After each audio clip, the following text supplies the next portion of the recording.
अस्सलामुअलैकुम मेरे प्यारे दोस्तों। बेशक दुनिया की हर परेशानी का हल क़यामत तक आने वाली ज़िंदगी भी बीमारियां हैं, उनका इलाज अल्लाह ताला की किताब कुरान शरीफ में मौजूद है। अगर आप भी इस बात को मानते हैं तो इस वीडियो को एक लाइक ज़रूर करें। प्यारे दोस्तों, आज आप सभी को कुरान पाक एक नए मोजिज़ा के बारे में बताने वाले हैं जो एक हिंदू लड़की के साथ पेश आया। ये वीडियो देखकर यकीनन हर मुसलमान का दिल खुश हो जाएगा, लेकिन वीडियो को पूरा जरूर देखें। इंशाअल्लाह आपका ईमान ताज़ा हो जाएगा। प्यारे दोस्तों, एक हिंदू लड़की जिनका नाम संगीता था, जब वो छोटी सी थी यानी 4 से 5 साल की बच्ची थी तो वो अपनी एक सहेली के साथ खेलने चली जाती थी। उसकी सहेली मुसलमान थी और उनका नाम रुबीना था। संगीता और रुबीना में बहुत गहरी और सच्ची दोस्ती थी और ये दोनों मिलके पूरा दिन मौज मस्ती और खिलौने खेला करते थे, जैसे छोटी उम्र के बच्चे एक दूसरे के घर खेलने चले जाते हैं। दोस्तों, वो जिस सहेली के घर खेलने जाते थे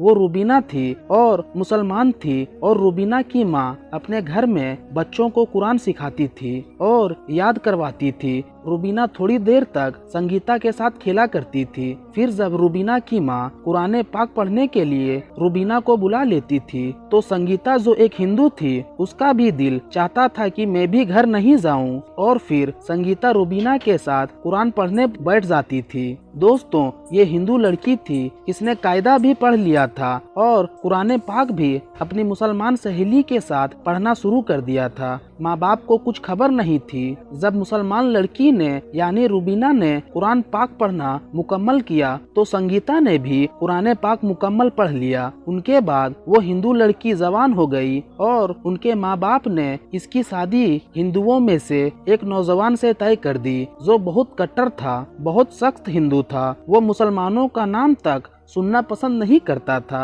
अब संगीता की शादी होने लगी तो वो अपनी सहेली रुबीना की माँ को आकर बताने लगी, क्या मैंने आपसे कुरान पाक पढ़ना सीखा है और मैंने अपने दिल में कलमा भी पढ़ लिया है। मेरे माँ बाप को नहीं बता सकती, अगर मैं सच्चाई बताऊंगी तो वो मुझे उसी वक्त कत्ल कर देंगे, और अब मेरी शादी जिससे हो रही है वो हिंदू है तो मैं क्या करूँ। उसके उस्तादनी ने उसको तसल्ली दिलाई और कहा, तुम्हें अगर कुरान मजीद से मोहब्बत है तो अल्लाह ताला तेरे ईमान को जाया होने से बचाएगा। चुनांचे उस उस्तादनी ने उसकी शादी का तोहफा तैयार किया और उस तोहफे में कुरान मजीद भी रख दिया। जब तोहफा दिया गया तो उसने हिंदू लड़की की माँ से कहा कि इसकी पैकिंग हमने खूबसूरती से करवाई है, हमारा दिल ये चाहता है कि ये तोहफा बच्ची यहाँ ना खोले बल्कि ससुराल में जाकर खोले। तो माँ बाप ने इस बात को मान लिया। चुनांचे इस तरह वो लड़की रुखसत होकर अपने ससुराल में पहुँच गई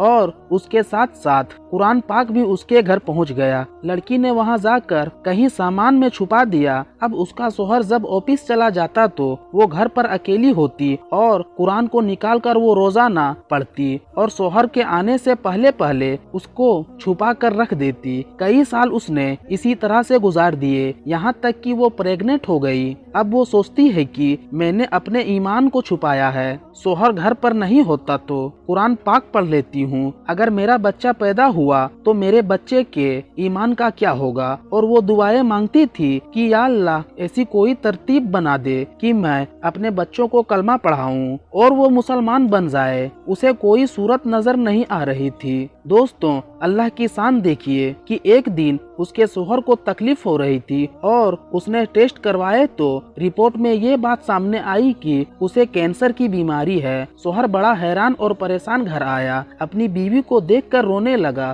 तो बीवी ने पूछा कि रो क्यों रहे हो। उसने कहा कि तू जो इतनी खूबसूरत है, इतनी वफादार है, इतनी मोहब्बत करने वाली है, और अब तेरा मेरा साथ सिर्फ चंद दिन का है, अब बस मैं मरने ही वाला हूँ। डॉक्टरों ने मुझे बताया है कि मुझे कैंसर है। डॉक्टर्स ने मुझे लाइलाज करार दे दिया है। कैंसर इतना फैल गया है कि डॉक्टर्स कहते हैं कि मैं 1 महीने तक जिंदा रहूंगा। उसकी बीवी ने कहा, नहीं आप परेशान मत होइए, मेरे पास इसकी एक दवा है, वो मैं करती हूँ और मुझे उम्मीद है कि अब सेहत तेहत हो जाएंगे। ये सुनकर सोहर ने वादा कर लिया कि अगर मैं ठीक हो गया तो तुम जो कहोगी मैं वही करूँगा, तुम्हारी हर ख्वाहिश पूरी करूँगा। उस लड़की ने कुरान पाक के सूरे रहमान पढ़कर उस पर दम करना शुरू कर दिया और दम करके पानी पिलाना शुरू कर दिया, क्योंकि उसने अपने उस्तादनी को देखा था कि वो बीमार बच्चों को सूरे रहमान पढ़कर दम करती थी।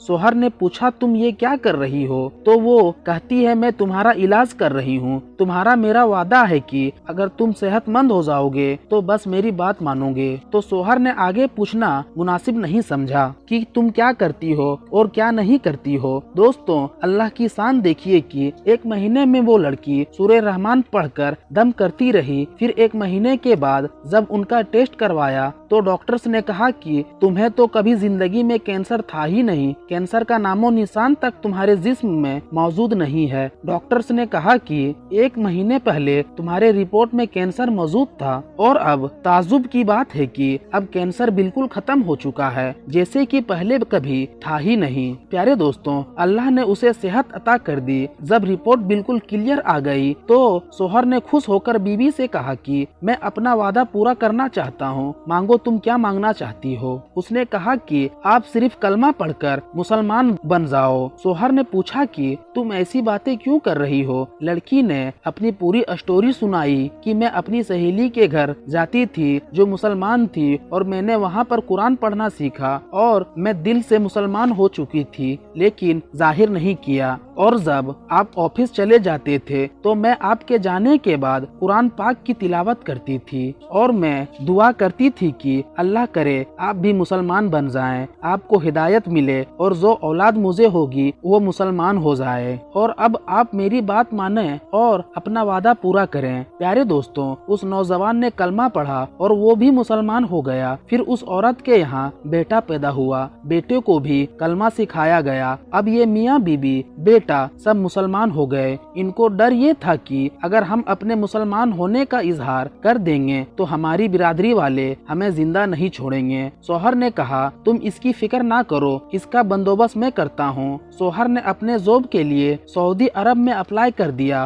और अल्लाह ने उसको एक अच्छी जॉब अता कर दी। चुनांचे सोहर अपनी बीबी और बच्चों को लेकर सऊदी अरब चला गया और बाकी की जिंदगी इसने सऊदी अरब में मुसलमान बनकर गुजारी। ये कुरान मजीद की तिलावत भी करता था और वहाँ 5 वक्त की नमाज भी अदा करता था और वो अपने आप को खुशनसीब मानने लगा था और हर वक्त अपनी जबान पर अल्लाह हम्दो सना बयान करता था। प्यारे दोस्तों, बेशक अल्लाह जिसे चाहे उसे हिदायत देता है। प्यारे दोस्तों, अगर आपको ये वीडियो अच्छा लगा हो तो इसे लाइक जरूर करें और ज्यादा से ज्यादा शेयर करें। और आपने अभी तक हमारे चैनल इस्लाम इल्म को सब्सक्राइब नहीं किया है तो सब्सक्राइब करके बेल आइकन जरूर दबा दें। हम मिलते हैं फिर एक नए वीडियो के साथ, तब तक के लिए खुदा हाफिज।